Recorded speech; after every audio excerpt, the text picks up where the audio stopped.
vuestra luz delante de los hombres para que vean vuestras buenas obras y glorifiquen a vuestro Padre que está en los cielos. Somos llamados a servirle al mundo, a estar en un contacto permanente con el mundo, siendo sal y luz del mundo.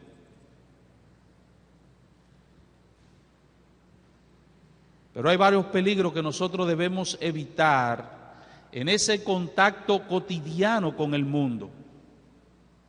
Varios peligros que nosotros debemos evitar. Debemos estar en un contacto permanente con el mundo. Somos llamados a servirle al mundo como sal y luz, pero al mismo tiempo el Señor nos dice que no debemos conformarnos a este mundo. Y eso es lo que el apóstol Pablo nos está exhortando aquí en Romanos capítulo 12. No os conforméis a este siglo, no os conforméis a este mundo, a este sistema que impera en el mundo. Varios peligros que nosotros debemos evitar si nosotros no queremos conformarnos a este mundo. En primer lugar, nosotros debemos enfrentar las influencias internas. En primer lugar, debemos evitar y enfrentar las influencias internas. Nosotros los cristianos libramos cada día una batalla espiritual. Cada día una batalla espiritual es librada por nosotros. ¿Y quién es nuestro principal enemigo en esa batalla? ¿Alguien sabe quién es nuestro principal enemigo en esa batalla que nosotros libramos cada día? ¿Alguien sabe?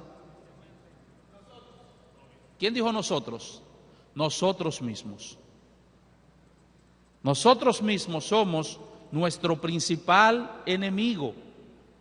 Desde el mismo momento en que Adán y Eva cayeron del estado en que Dios los creó, una naturaleza pecaminosa contraria a Dios se apoderó de ellos, entró en ellos y todos nosotros nacemos heredando esa naturaleza pecaminosa. Es un enemigo que nosotros llevamos dentro. Ahora, por el hecho de que ese enemigo nosotros lo llevamos dentro, muchas veces nosotros no somos conscientes de que llevamos ese enemigo, porque él va con nosotros donde quiera que nosotros vamos. Pero tenemos ese enemigo y es el principal enemigo que nosotros tenemos que enfrentar. Es el principal enemigo con el que tenemos que batallar en esta vida presente.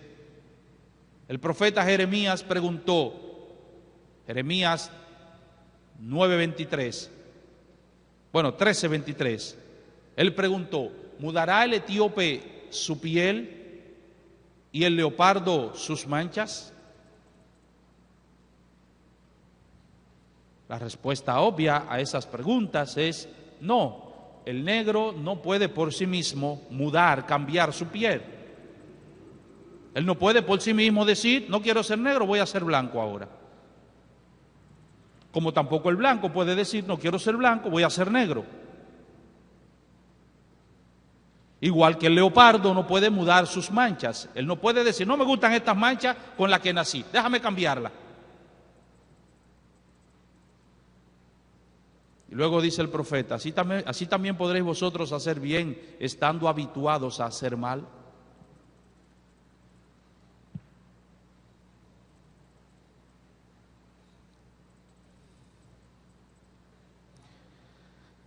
Esta inclinación natural hacia la maldad es ilustrada perfectamente por el autor de esa saga conocida como El Señor de los Anillos. ¿Han visto la saga o han leído el libro? ¿Han leído el libro? No han leído el libro, pero han visto la película.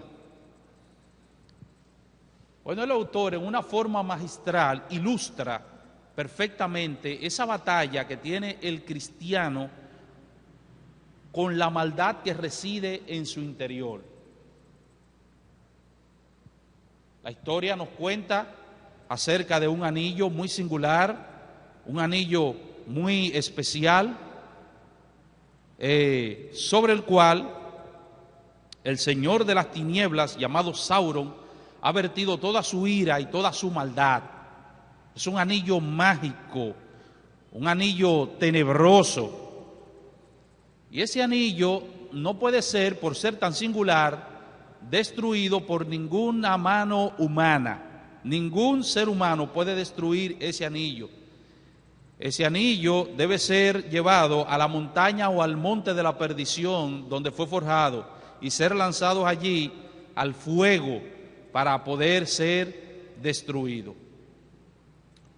Una serie de naciones e imperios que representan el bien se unieron para determinar quién sería el portador de ese anillo para llevarlo a su destino final, a la montaña de la destrucción. Y entonces eligieron al heredero del anillo, que se llama Frodo Bolsón. Lo heredó de su abuelo, que lo había encontrado yo no sé dónde, pues lo encontró en algún lugar y se lo había dado a su nieto, a Frodo. Y entonces, por ser un niño de un corazón bueno, no un niño, pero un hobbit, un pequeño, ¿verdad?, de un corazón bueno, donde no había ambiciones, donde no había maldad en él, se le entregó el anillo para que él fuese el portador de ese anillo y el encargado de destruir el anillo. Y cuando usted ve la película, o si lee el libro, usted se va a dar cuenta ahí que todo el mundo es atraído hacia ese anillo, a pesar de que es un anillo que está lleno de maldad y que le provoca muchos malestares, muchos males a aquellos que lo poseen. El mismo Frodo, cuando se le entrega el anillo, es una carga. Usted lo ve a él, que él se pasa toda la película sufriendo, porque es una carga que se le ha puesto a él. Sin embargo, él mismo, aunque tiene un corazón bueno, no se quiere despojar del anillo. Cuando él llega finalmente a la montaña y tiene la oportunidad de lanzar el anillo y destruirlo, él no lo quiere lanzar y alguien tiene que quitárselo y lanzarlo. Y lo que nos ilustra el autor ahí es cómo el pecado obra en nosotros. El pecado es algo malo, es una carga que nosotros tenemos, sin embargo no nos queremos despojar de él. Sabemos que es malo, sabemos que nos daña, que nos aleja de Dios, que nos aparta de Dios, que interrumpe nuestra comunión con Dios, pero no nos queremos despojar de ese pecado y de esa naturaleza pecaminosa. Es una batalla que el apóstol Pablo ilustra perfectamente en Romanos capítulo 7. Romanos capítulo 7.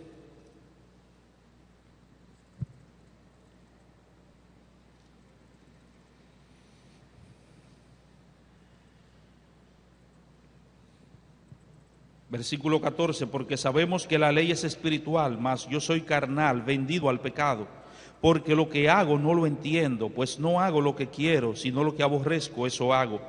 Y si lo que no quiero, esto hago, apruebo que la ley es buena. De manera que ya no soy yo quien hace aquello, sino el pecado que mora en mí. Y yo sé que en mí, esto es en mi carne, no mora el bien, porque el querer el bien está en mí, pero no el hacerlo. Porque no hago el bien que quiero, sino el mal que no quiero, eso hago. Y si hago lo que no quiero, ya no lo hago yo, sino el pecado que mora en mí. Así que, queriendo yo hacer el bien, hallo esta ley, que el mal está en mí. Porque según el hombre interior me deleito en la ley de Dios. Pero veo otra ley en mis miembros, que se rebela contra la ley de mi mente y que me lleva cautivo a la ley del pecado que está en mis miembros. Miserable de mí, ¿quién me librará de este cuerpo de muerte? Gracias doy a Dios por Jesucristo, Señor nuestro. Así que yo mismo con la mente sirvo a la ley de Dios, más con la carne a la ley del pecado. ¿Qué es lo que el apóstol Pablo nos está diciendo aquí? Primero el apóstol Pablo nos dice en los versículos 7 al 13, describe su condición antes de ser cristiano, cuando él era un incrédulo.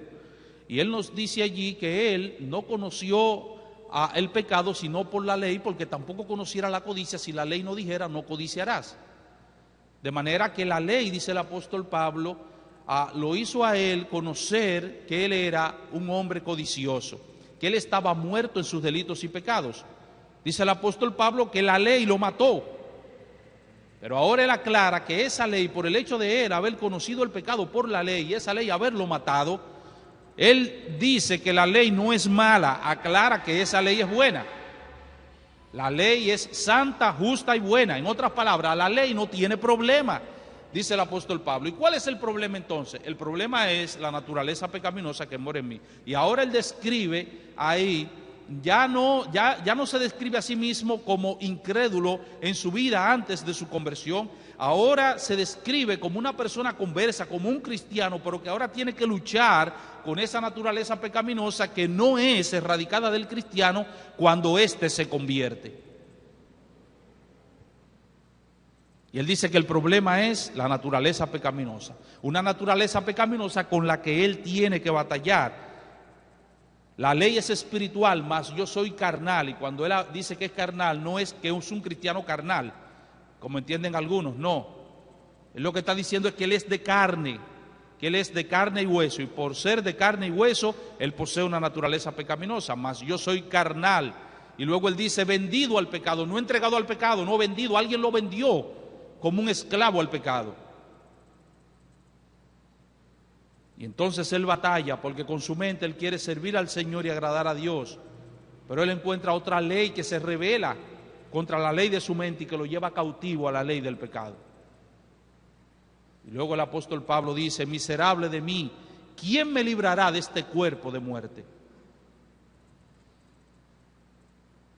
Los romanos a los criminales, cuando usted asesinaba a una persona, tomaban el cuerpo de esa persona y se lo ataban en la espalda. Y usted tenía que llevar el cuerpo de esa persona que usted mató, que usted asesinó, tenía que llevarlo hasta que ese cuerpo se deshiciere, hasta que ese cuerpo se pudriera y se deshiciera. Y eso es lo que el apóstol Pablo está diciendo. Cuando él dice, miserable de mí, ¿quién me librará de este cuerpo de muerte? Es un muerto que él lleva ahí atrás en la espalda, como alguien, como si fuese un asesino, alguien que él asesinó, y tiene ese cuerpo atado a su espalda y él tiene que cargar con ese muerto. Ahora imagínense lo terrible que era eso. El hecho solamente de usted tener un muerto atrás, aunque no esté todavía en estado de putrefacción, ya eso es aterrador. Dice él, yo doy gracias a Dios por Jesucristo. Gracias doy a Dios por Jesucristo. Así que el primer enemigo que nosotros tenemos que enfrentar es la influencia o las influencias internas. En segundo lugar, debemos batallar también contra las influencias espirituales. Si bien es cierto que nuestro principal enemigo somos nosotros mismos, no es menos cierto que nuestro segundo enemigo es el diablo y sus huestes espirituales de maldad. Y es otra batalla que nosotros tenemos también que librar. El apóstol Pablo nos dice en Efesios capítulo 6, versículo 10,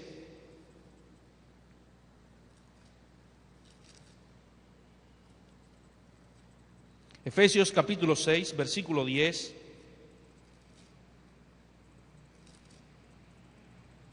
por lo demás, hermanos míos, fortaleceos en el Señor y en el poder de su fuerza. Vestíos de toda la armadura de Dios para que podáis estar firmes contra las acechanzas del diablo. ¿Por qué? Porque no tenemos lucha contra sangre y carne, sino contra principados, contra potestades, contra los gobernadores de las tinieblas de este siglo, contra huestes espirituales de maldad en las regiones celestes.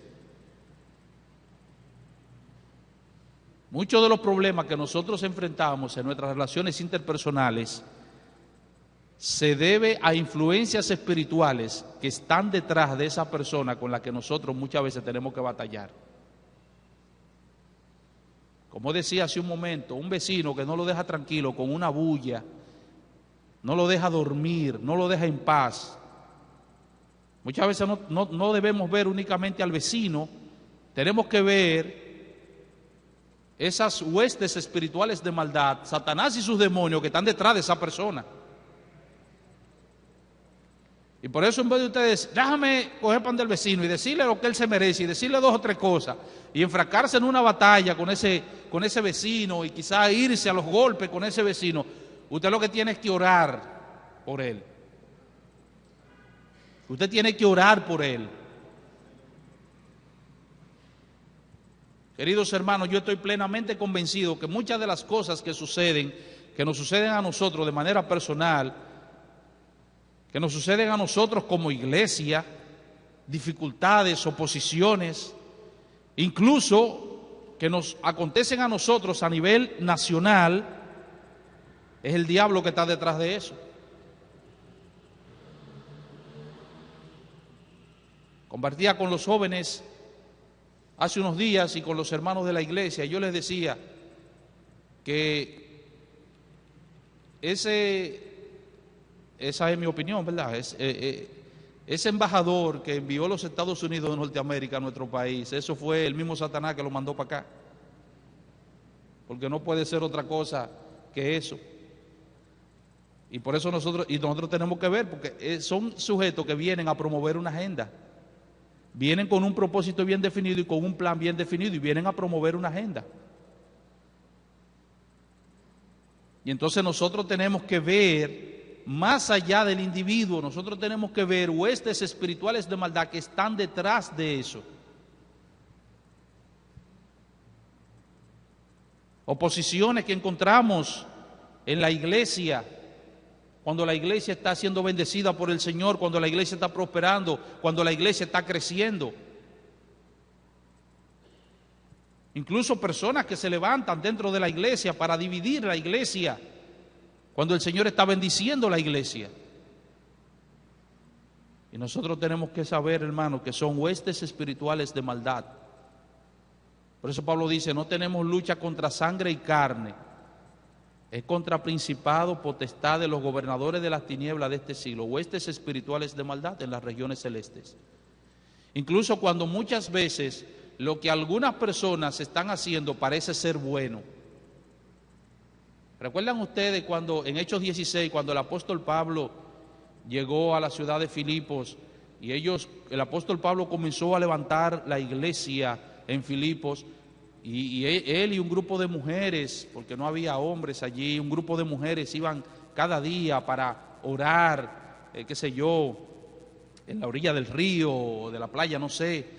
Y entonces una muchacha salía todos los días, ¿lo recuerdan? Salía todos los días una muchacha diciendo, estos varones son siervos del Dios Altísimo, quienes os anuncian el camino de salvación. Se necesita discernimiento, hermanos amados, para nosotros saber que muchas veces el diablo se disfraza como ángel de luz. Mucho discernimiento. Porque para mí sería gratamente sorprendente el hecho de que yo salga a predicar el evangelio y vaya con mi Biblia y alguien salga diciendo, ese es un varón del Señor, ese es un varón de Dios, todos los días. ¿Cómo nos sentiríamos nosotros? Ese es un siervo de Dios, míralo ahí donde va, y detrás de nosotros, ese es un siervo de Dios, háganle caso que es un siervo de Dios. Pero la Biblia dice que desagradando a Pablo, por cuanto él se dio cuenta que era un demonio que tenía la muchacha, mandó y le dijo al demonio, cállese y salga de ella. Y eso le trajo una serie de problemas porque fueron encarcelados él y Silas en Filipos. Pero el Señor tornó eso para bien, el carcelero y su familia se convirtieron. Y finalmente el apóstol Pablo, por la gracia de Dios, levantó una iglesia allí. Así que tenemos que batallar también contra las influencias espirituales. Tenemos que tener discernimiento para nosotros saber cuando son espíritus demoníacos. No creáis a todo espíritu, dice la Biblia, probad los espíritus si son de Dios, porque no todos son de Dios.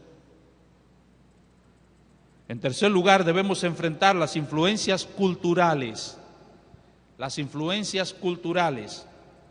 Así como los cristianos debemos estar dispuestos a hacerle frente a las influencias que vienen desde dentro y desde el campo espiritual, también debemos estar preparados para enfrentar las influencias que provienen de la cultura en que nosotros vivimos. Habitamos en medio de un mundo caído, un mundo que se opone a Dios y a su reino. Por tanto, las distintas culturas que imperan en él tratan de destruir a todos aquellos que aman verdaderamente al Señor y procuran servirle. Los cristianos hemos sido llamados para influenciar en la cultura, pero tristemente lo que vemos en nuestro día es lo contrario, lo opuesto. La cultura influenciando a los cristianos. Eso es lo que nosotros vemos, eso es lo que yo percibo. Hay por lo menos 4 influencias culturales que han estado minando la vida espiritual de los cristianos en nuestra época. En primer lugar, lo primero es la cosmovisión secular, o como también se le llama, el secularismo. La cosmovisión secular. La palabra cosmovisión significa una visión del mundo y cómo éste funciona. Una visión del mundo y cómo éste funciona. Cada persona tiene su propia cosmovisión, la cual actúa como un mapa mental que le dice cómo él puede navegar en esta vida a fin de lograr y alcanzar la felicidad y el éxito. Eso es lo que tiene que ver con la cosmovisión. Es un mapa que dirige, un mapa mental que dirige a la persona y le dicen cómo este mundo funciona, cómo ellos pueden lograr en este mundo la felicidad y cómo pueden alcanzar el éxito. La cosmovisión de una persona se puede derivar de cualquier clase de ideología o influencia. Puede ser marxista, darwiniana, modernista, posmoderna, puede ser bíblica, etcétera. El asunto es que pocas personas que profesan ser cristianos evangélicos nacidos de nuevo poseen verdaderamente una cosmovisión bíblica. Por ejemplo, las investigaciones de un individuo llamado George Barna dieron como resultado que solo el 9% de los que se consideran cristianos nacidos de nuevo tienen una cosmovisión cristiana fundamentada en estas 6 premisas de la Biblia. Primero, Jesucristo vivió una vida sin pecado. Él dice que el 9% de los que profesan ser cristianos evangélicos nacidos de nuevo tienen una cosmovisión basada en esto, en que Jesucristo vivió una vida sin pecado. Segundo, que Dios es el creador omnisciente y omnipotente del universo y lo sigue gobernando en la actualidad.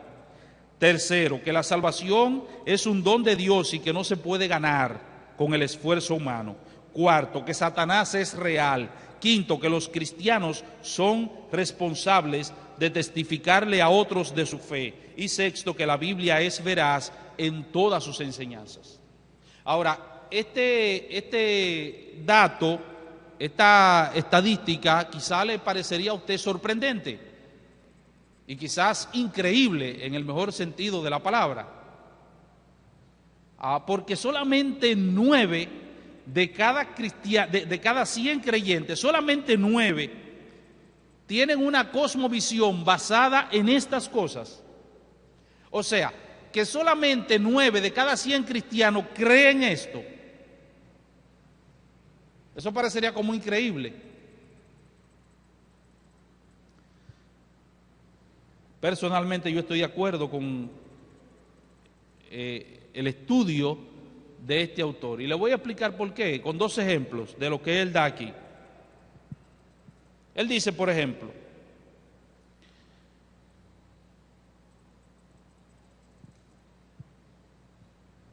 Dios es el creador omnisciente y omnipotente del universo y lo sigue gobernando en la actualidad. ¿Cuántos cristianos creen realmente eso? ¿Cuántos? ¿Cuántos de los que están aquí creen eso? Déjenme ver.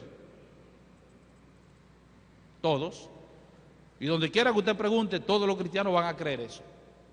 Ahora, una cosa es usted decir que cree eso y otra cosa muy diferente es usted actuar conforme a eso que usted dice que cree. Cuando usted se ve en un momento apremiante, cuando usted se ve en un momento de dificultad, ¿cómo reacciono yo cuando las cosas no salen como yo deseo que salgan, como yo lo he planificado, como yo esperaba que salieran? ¿Cómo reacciono yo? ¿Cómo yo me comporto? ¿Cómo me comporto yo? ¿Cómo reacciono cuando pierdo a un ser querido? Cuando pierdo la salud, cuando pierdo el empleo. ¿Cómo reacciono? Sigo creyendo que Dios es un Dios omnisciente y omnipotente, que no solamente creó este universo, sino que lo gobierna con la fuerza de su poder. Y no solamente eso, que mi vida está en las manos de Dios y que todo lo que acontece a mi alrededor es para mi bien? ¿Creo eso de verdad y reacciono de esa manera? Puedo decir como el apóstol Pablo, y sabemos que a los que aman a Dios, algunas cosas le ayudan a bien. ¿Cuáles? Todas las cosas. Las enfermedades le ayudan a bien.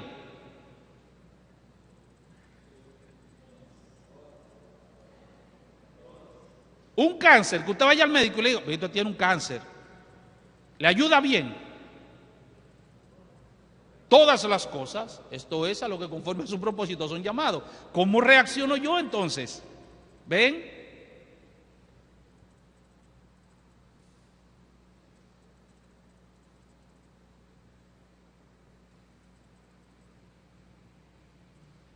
Hermanos, ¿por qué hay tantos cristianos acudiendo donde los psicólogos y los psiquiatras? ¿Por qué lo que nunca se había mencionado dentro del pueblo evangélico en esta época? Cristianos recurriendo al suicidio como una vía de solución a sus problemas. ¿Por qué? ¿Por qué tantos cristianos deprimidos? ¿Por qué? ¿No creen esto?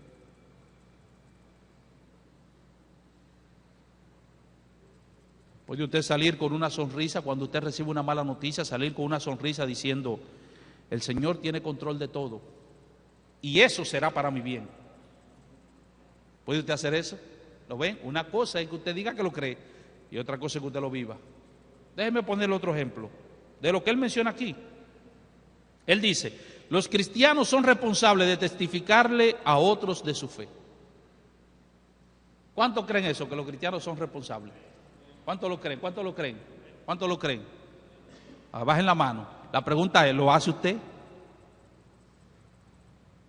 ¿Lo hace usted? Nosotros en la iglesia, no sé aquí, en la iglesia tenemos tiempo de evangelismo. Nosotros tenemos 2 días en la semana para salir como iglesia, reunirnos como iglesia y salir a predicar el evangelio. 2 o 3 hermanos van a los cultos, vienen al tiempo de evangelismo, 2 o 3 hermanos. Y si eso es como iglesia, ¿cree usted que esa persona le va a testificar a otro de Cristo en el trabajo, en la universidad, cuando se monte en una guagua, cuando se monte en un carro público? ¿Cree usted que le testifica? No, hermanos, estamos fallando en esto. No predicamos el evangelio, no ganamos almas, porque no creemos en realidad eso. Yo le digo a los hermanos, ¿cuántos somos nosotros? ¿Cuántos? 60, 70, 80 somos. Propóngase cada uno ganar un alma este año. ¿Cuántos seremos el año próximo? ¿Cuántos seremos el año próximo? 160. Y si esos 160, cada uno se compromete a ganar un alma, ¿cuántos seremos el otro año, el año siguiente? 360. Y si cada uno se compromete a ganar un alma, ¿cuántos seremos? 720. De manera que en 5 años no habrá espacio para meter tantas personas. Hermano, pero no creemos esto. No lo creemos de verdad. Decimos que lo creemos. Claro, los cristianos son responsables de testificarle a otro de Cristo. Por eso al tiempo de evangelismo, que venga el pastor, que vengan los diáconos, que venga el líder de jóvenes, que venga. Pero yo no me comprometo.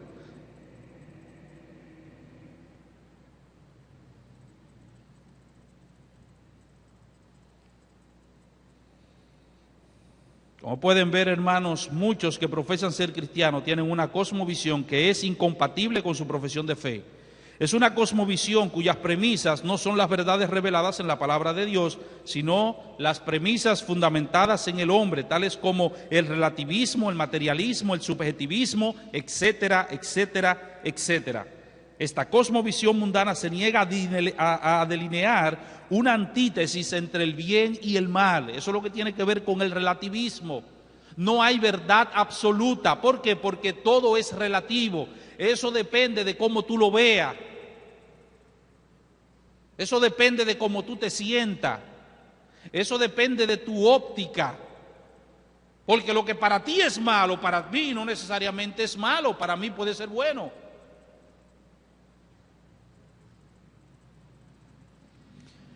Pero eso no es lo que la palabra de Dios nos enseña. El lenguaje bíblico está repleto de esta antítesis: limpio contra inmundo, salvo contra perdido, cielo contra infierno, verdad contra mentira, bueno contra malvado, sabio contra necio, puerta estrecha contra puerta ancha, buen pastor contra asalariado, etcétera, etcétera, etcétera.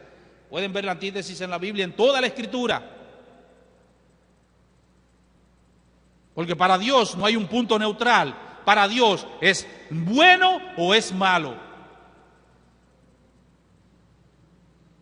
¿Es creyente o es un incrédulo? ¿O va al cielo o va al infierno? Exactamente, sí, amigo de sí, no. Eso no existe en el lenguaje bíblico, ni el purgatorio. No, ni va al cielo ni va al infierno, se queda en un lugar intermedio que se llama purgatorio. No, o va a un sitio o va al otro. Hay una puerta ancha y hay una puerta estrecha, hay un camino ancho y un camino estrecho. Hay una vida y una perdición. Entonces nosotros encontramos en el día de hoy ese cristianismo ambiguo y muchas iglesias que predican ese cristianismo ambiguo. Y la Biblia no quiere saber de ambigüedades, Dios no quiere saber de ambigüedades. El profeta Elías dijo: ¿hasta cuándo claudicaréis entre dos pensamientos? Si Jehová es Dios, sírvanle. Y si ustedes no creen que Él, y si ustedes creen que Él no es Dios, pues no le sirvan. No puede haber ambigüedades aquí. No cabe el relativismo en el lenguaje bíblico, ni en la mente de Dios. Josué dijo: y si mal os parece servir a Jehová, escojan hoy a quienes van a servir.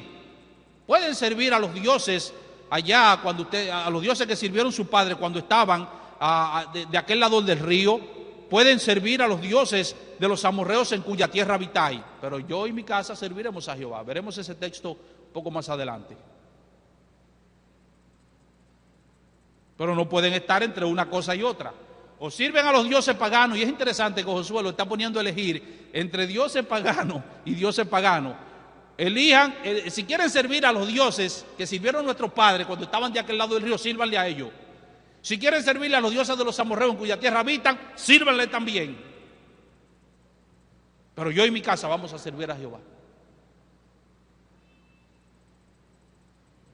Y en Apocalipsis a una de las iglesias el Señor le dice: por cuanto tú ni eres frío ni eres caliente, ¿qué voy a hacer?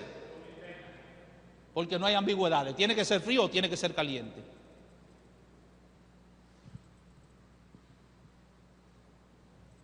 A nosotros los bautistas se nos critica de que somos fríos. Bueno, pues el Señor no tiene problema con los fríos. El Señor tiene problema con los tibios, pero no tiene problema con los fríos. Es con los tibios que Él tiene problema. Exactamente. Alguien describió la cosmovisión secular de la siguiente manera: cada idea es un matiz de gris. No hay nada bueno ni malo, ni tampoco verdadero o falso, sino solo matices de bueno o malo, o de verdad y falsedad, esparcidos a lo largo de una secuencia. Los polos de esta secuencia se extienden a unas distancias tan grandes que para todos los efectos prácticos son inalcanzables y, por lo tanto, sin valor alguno. Eso quiere decir que no hay nada que sea malo o bueno por completo. Todo es relativo.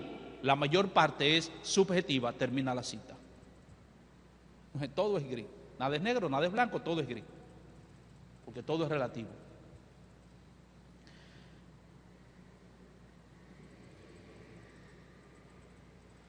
En segundo lugar, otra influencia de la cultura que podemos enfrentar o que debemos enfrentar es un bajo concepto de las Escrituras.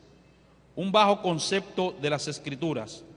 Hace unos años atrás que la Biblia recibió fuertes ataques de parte de la llamada alta crítica. La llamada alta crítica. Y recibió muchos ataques en relación a su inerrancia, lo que tiene que ver con su inerrancia. La Biblia es inerrante, es decir, la Biblia no posee errores. Un grupo de teólogos permeado por el racionalismo en el siglo XIX, siglo XIX, formaron lo que se llama la alta crítica. Incluso teólogos dentro del cristianismo, no eran personas ateas ni nada por el estilo, no, teólogos, los teólogos de la época, los más eminentes teólogos de la época, formaron lo que se llamó o se denominó la alta crítica, y estas personas comenzaron a buscar una serie de errores dentro de la Biblia, y la Biblia recibió muchos ataques en esa época, porque ellos decían que la Biblia solamente era inerrante en lo que tenía que ver con lo que tenía que ver con la teología y con la historia, los datos históricos que se podían comprobar, pero aquello que tenía que ver con milagros y todo eso, no, que la Biblia nada de eso era verdad. De manera entonces que la Biblia, el Señor preservó su palabra para que se demostrara que la Biblia no poseía errores. Incluso los descubrimientos arqueológicos demostraron que la Biblia era inerrante, y esos descubrimientos tan importantes que se hicieron a mediados del siglo XX, como el descubrimiento de los rollos del Mar Muerto, eso pues pudo tapar la boca a estas personas que atacaron la Biblia en ese sentido. En nuestros días la Biblia no está siendo atacada por ahí. La Biblia no es atacada en cuanto a su inerrancia, sino en lo que tiene que ver con su suficiencia. ¿Y qué es la suficiencia de las Escrituras? Bueno, la suficiencia de las Escrituras lo que declara es que la Biblia es suficiente para todo aquello para lo cual Dios nos la dio. Pero sutilmente se ha introducido dentro del cristianismo algunas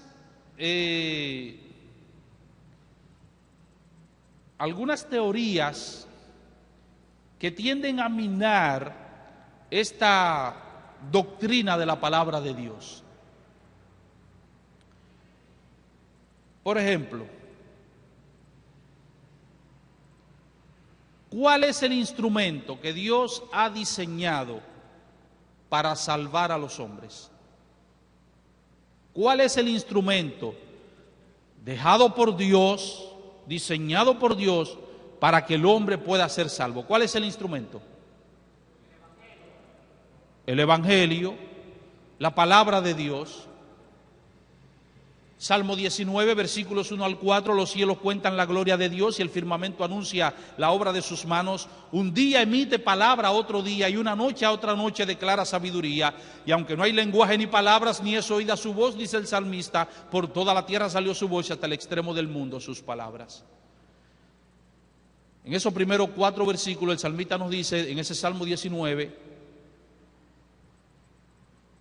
que Dios se ha dado a conocer a través de su creación. Dios se ha dado a conocer al hombre, Dios se ha revelado al hombre a través de su creación. El hombre es inexcusable, dice el apóstol Pablo en Romanos capítulo 1, reflejando la enseñanza del Salmo 19. ¿Por qué? Porque Dios no lo ha dejado en la ignorancia. Él se ha revelado a sí mismo a través de la creación. Es lo que los teólogos llaman la revelación general de Dios.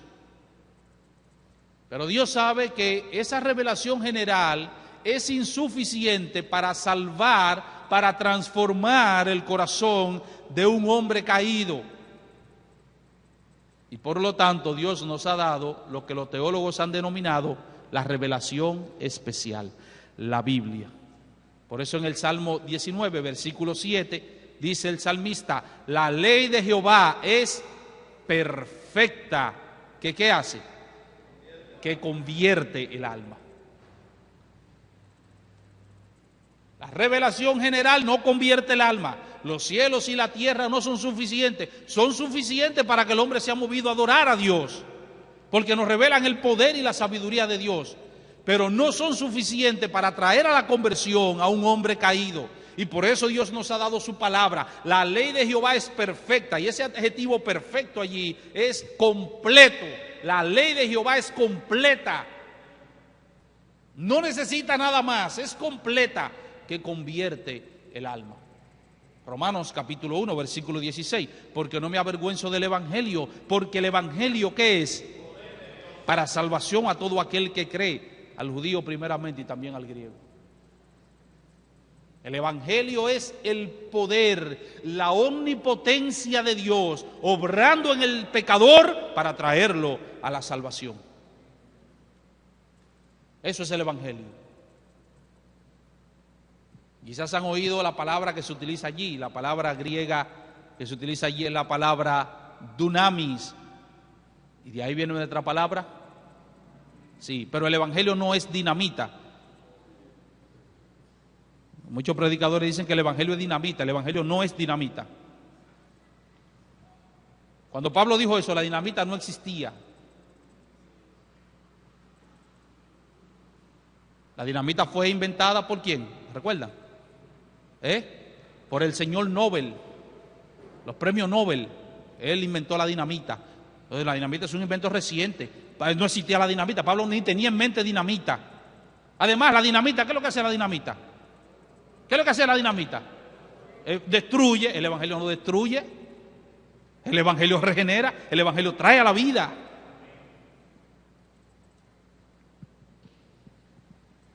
Fuera del Evangelio no necesitamos nada para que el pecador sea salvo. Entonces no podemos sustituir el Evangelio por otras cosas. Porque si sustituimos el Evangelio por otro instrumento, entonces estamos diciendo que ese Evangelio no es suficiente para salvar al pecador. ¿Ven, hermano, qué sutil es el asunto? ¿Ven qué sutil es el asunto?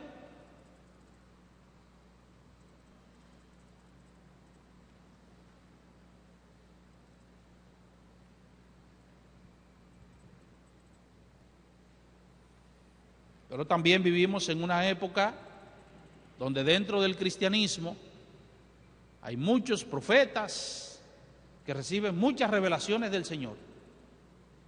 Y el Señor me dijo, y el Señor me dijo, y el Señor me dijo, y el Señor me comunicó, y el Señor me reveló. Entonces, si el Señor tiene que seguir revelando en esta época, ¿eso significa qué?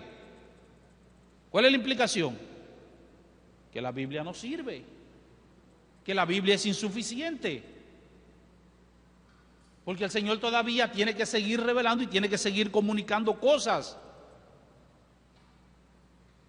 Todo lo que Dios quiere que el hombre sepa para vivir una vida agradable delante de Él está en la Biblia. Toda la Escritura es inspirada por Dios, y porque es inspirada por Dios es útil para enseñar, para redarguir, para corregir, para instruir en justicia. ¿Con qué propósito? A fin de que el hombre de Dios sea perfecto, maduro, enteramente preparado para toda buena obra. Todo lo que necesitamos creer y todo lo que necesitamos saber y vivir para Dios está en la Biblia. ¿Qué es lo que tenemos que hacer? Estudiar esa Biblia.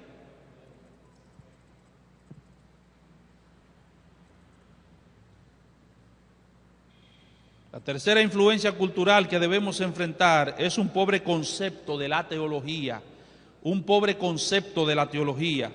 Muchas personas en esta época encuentran una contradicción entre lo teológico y lo práctico.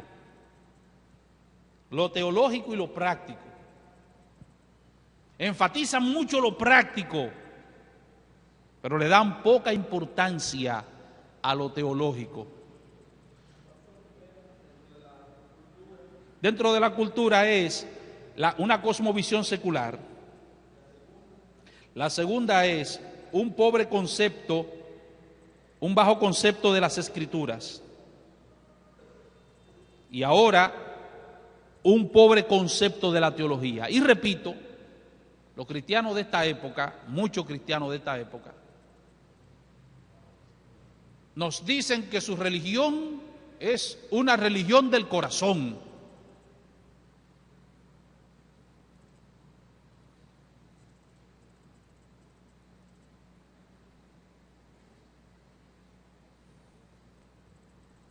Que lo importante es que tú adores a Dios con el corazón. Sí, eso es verdad. Dios debe ser adorado con todo el corazón, pero Dios debe ser adorado con toda nuestra mente. El primero y grande mandamiento es este: amarás al Señor con todo tu corazón, y con toda nuestra alma, y con toda nuestra mente, y con toda nuestra fuerza, dijo el Señor Jesucristo en Mateo 22. La religión verdadera es una religión del corazón, pero es una religión también de la cabeza. Como alguien ha dicho, cuando tú entres al templo, cuando entres a la iglesia, quítate el sombrero, pero no te quites la cabeza. Y hay muchos que cuando entran al templo se quitan la cabeza. Hacen las cosas, pero no saben por qué lo hacen. ¿Y por qué tú lo haces? Pues yo veo a los demás haciendo eso, pues yo no sé por qué lo hago. Yo veo a los demás haciendo eso y por eso también lo hago. Como otra persona afirmó, yo creo lo que mi iglesia cree. ¿Y qué es lo que tu iglesia cree? Lo mismo que yo creo.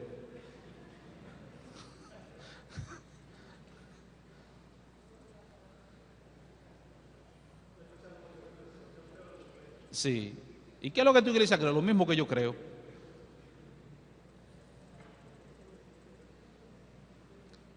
Hermanos, no hay contradicción entre lo teológico y lo práctico. De hecho, la teología es el fundamento de la práctica.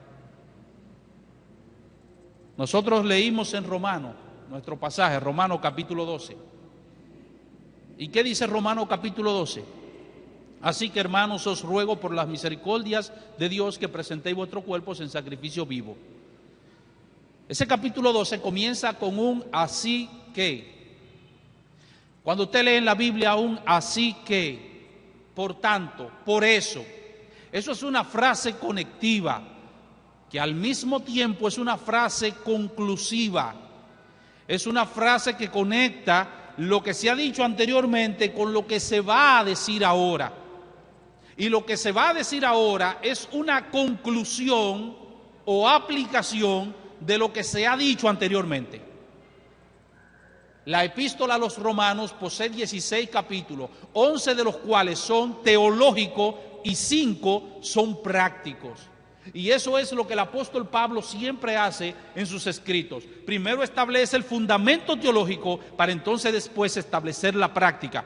Por eso él dice, así que, por tanto, por eso que les he dicho anteriormente, ahora esto es lo que ustedes tienen que hacer. Es así como ustedes tienen que reaccionar, es así como ustedes tienen que vivir.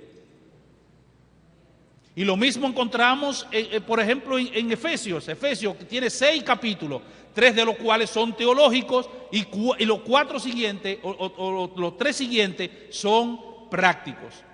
Capítulo 1, 2 y 3 son teológicos. Pablo establece el fundamento teológico. Bendito el Dios y Padre que nos bendijo con toda bendición espiritual en los lugares celestiales en Cristo, versículo 3. Según nos escogió en Él antes de la fundación del mundo. Todo eso es doctrina, todo eso es teología. Hasta llegar al capítulo 4. Del capítulo 4 en adelante, entonces el apóstol Pablo comienza a decir cómo nosotros tenemos que vivir a la luz de ese fundamento teológico que él ha establecido previamente. Todo lo otro es práctico.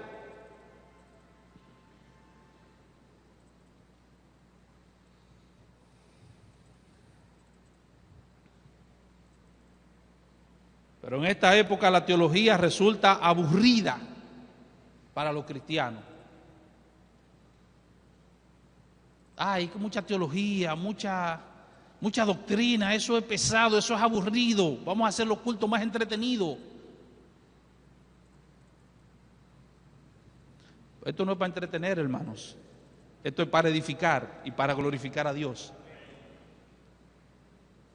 Finalmente, un cuarto peligro con el que debemos batallar en nuestra cultura es un concepto distorsionado de Dios. Un concepto distorsionado de Dios. Muchos cristianos poseen un concepto mundano de Dios. Algunos piensan que Dios es una especie de abuelo consentidor. Ustedes saben cómo son los abuelos consentidores. El abuelo consentidor, el niño hace algo y cuando el padre lo va a disciplinar, él sale corriendo y se mete bajo la falda o entre las piernas del abuelo consentidor y el abuelo dice, ten cuidado si le pone la mano a mi nieto.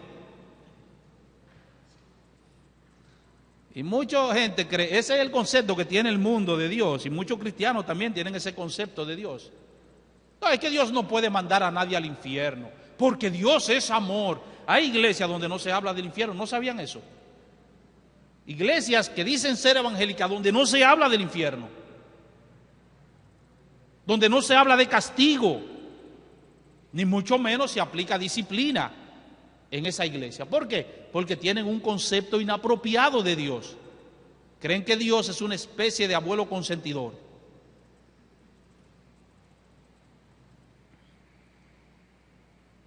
Otros creen que Dios es un sujeto con el que podemos bromear cada vez que nosotros querramos. Y yo no sé si ustedes han escuchado expresiones como esta dentro del cristianismo, no estoy hablando del mundo. No, porque el viejo de allá arriba, el balbú de allá arriba, mi pana el balbú, dentro del cristianismo, ¿usted no ha escuchado eso?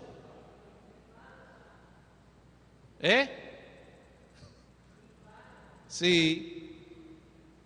El viejo de allá arriba, el balbú, él sabe. Hermano, estoy frío con el balbú, pero qué irrespeto hacia Dios.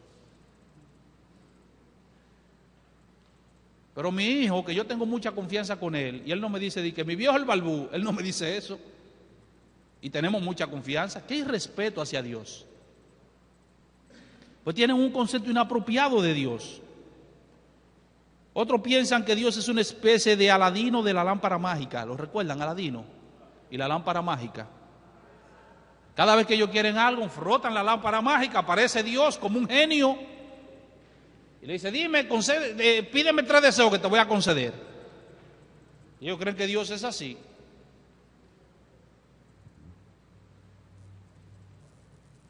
Demándale a Dios. Exígele a Dios. Hoy, ¿quiénes somos nosotros para exigirle a Dios? Para mandar a Dios. El Dios de la Biblia exige una relación de compromiso con todos y cada uno de aquellos que dicen ser sus hijos. Ahora sí vayan a Josué capítulo 24. Ya estoy cerrando. Josué capítulo 24.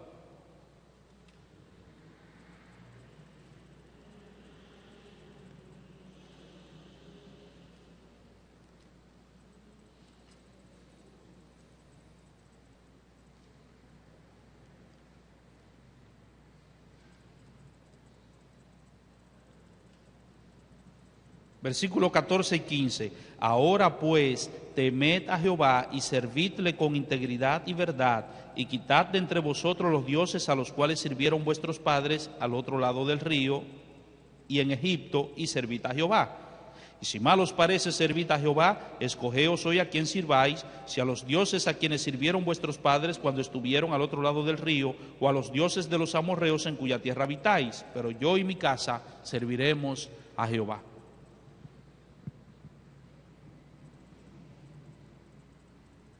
Repito, el Dios de la Biblia exige una relación de compromiso con todos y cada uno de aquellos que dicen ser sus hijos. Y esa relación de compromiso incluye al menos 5 cosas. En primer lugar, que debemos temer a Dios. Debemos temer a Dios. Muchas personas leen la Biblia acerca del temor, muchos cristianos, y dicen, no, porque cuando la Biblia habla de temor a Dios, no es de temerle de miedo.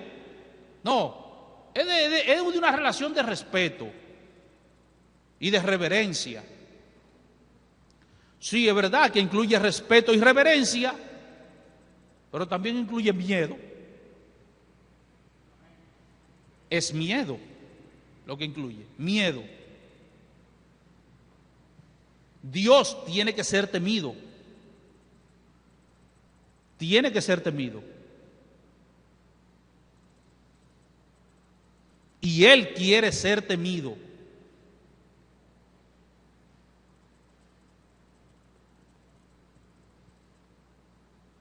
¿Por qué nosotros no cruzamos los semáforos en rojo? No es únicamente porque respetamos las leyes.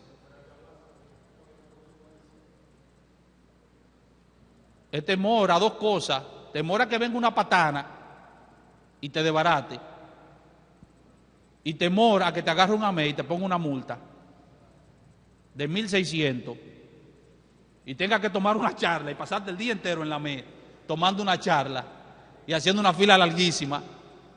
Ese miedo, es por eso que no cruzamos el semáforo en rojo. No es únicamente el respeto, sí, el respeto a las leyes. Es verdad que nos mueve el respeto, pero sobre todo lo que nos mueve, y sobre todo en nuestro país, lo que nos mueve es el miedo. Y Dios quiere ser temido.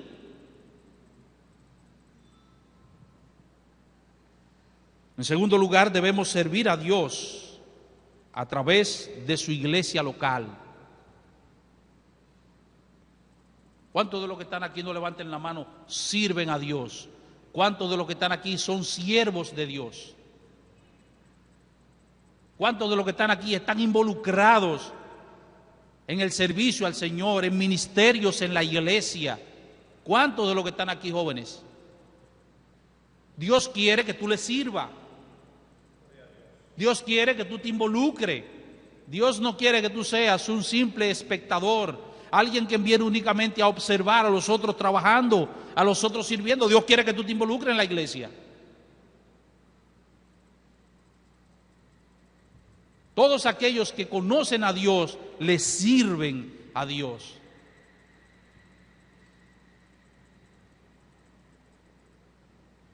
En tercer lugar, que debemos andar en integridad. Dice el versículo 14: ahora pues temed a Jehová y servidle con integridad. La palabra íntegro lo que significa es algo que no está dividido o fraccionado. Íntegro significa calidad de entero. Y eso es importante. ¿Saben por qué? Porque nosotros a veces somos cristianos en la iglesia. De hecho, tenemos en la casa un traje, el traje de cristiano. Voy para la iglesia, vamos a ponerme el traje de cristiano. Me puse el traje de cristiano y vine para la iglesia. Y somos cristianos en la iglesia. Pero cuando salimos de la iglesia, cuando estamos en la universidad, parecemos de todo excepto cristianos. O en el trabajo parecemos de todo excepto cristianos. De hecho, nadie sabe que somos cristianos. Somos como la película, ¿verdad? Cristianos de la secreta. Íntegro significa que lo que tú eres aquí es lo mismo que tú eres en todos los sitios, donde quiera que tú vas. Eso es lo que significa íntegro. Que lo que tú eres aquí, tú eres donde quiera que tú estés. Porque tú no te divides, tú no te fraccionas.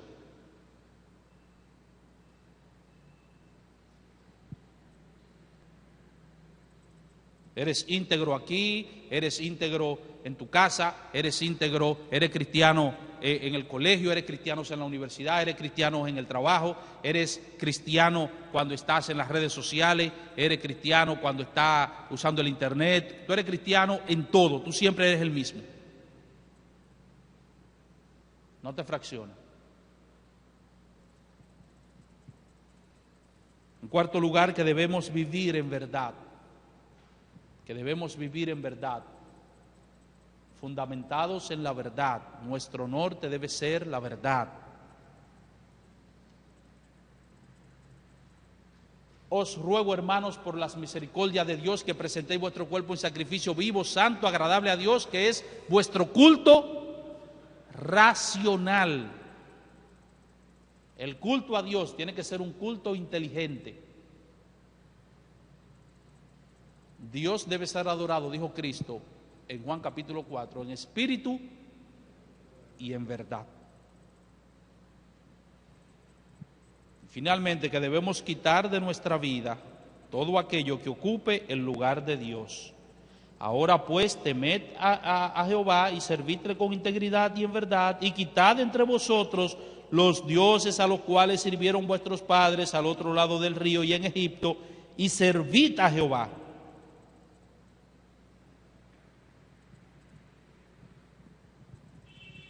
Amado hermano, querido joven, tiene que quitar esos dioses. ¿Cuál es, pastor? Pero yo no tengo dioses en mi casa. No, yo no tengo a San Santiago, ni a Santa Marta, ni a San Miguel. No. Ni a la Virgen de la Altagracia, ni al Sagrado Corazón de Jesús. No, yo no tengo nada de eso. Yo no tengo dioses. Yo no tengo ídolos. Debes quitar todo aquello que ocupe en tu vida el lugar que le corresponde a Dios. Si algo en tu vida está ocupando el lugar que le corresponde a Dios, ese es tu ídolo y tienes que quitarlo.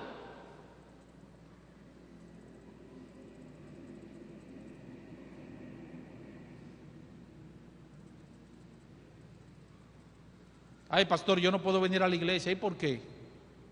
Usted sabe el trabajo. Ten cuidado si el trabajo se ha convertido en un ídolo en tu vida y no puedes servir a Jehová por eso. El trabajo tiene su lugar. No queremos vagos en la iglesia.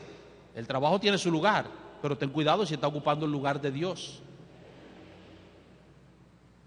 Ay, los estudios, es que estoy saturada de los estudios. Ten cuidado con los estudios si se han convertido en un ídolo en tu vida. Cuidado con los entretenimientos lícitos, si se han convertido en un Dios en tu vida. Cuidado con el cuerpo, porque hay un culto ahora al cuerpo. Este asunto de la belleza y la cosa. Cuidado si eso se ha convertido en un ídolo en tu vida. Quita todo aquello que en tu vida esté ocupando el lugar que le corresponde a Dios. ¿Y cuál es el lugar que le corresponde a Dios? El primer lugar. Hermanos amados, que el Señor nos ayude y nos dé el discernimiento apropiado para nosotros no solamente discernir estos peligros que nos asedian cada día, sino para nosotros poder enfrentarlos de manera apropiada, para su honra y su gloria. Que Dios le bendiga.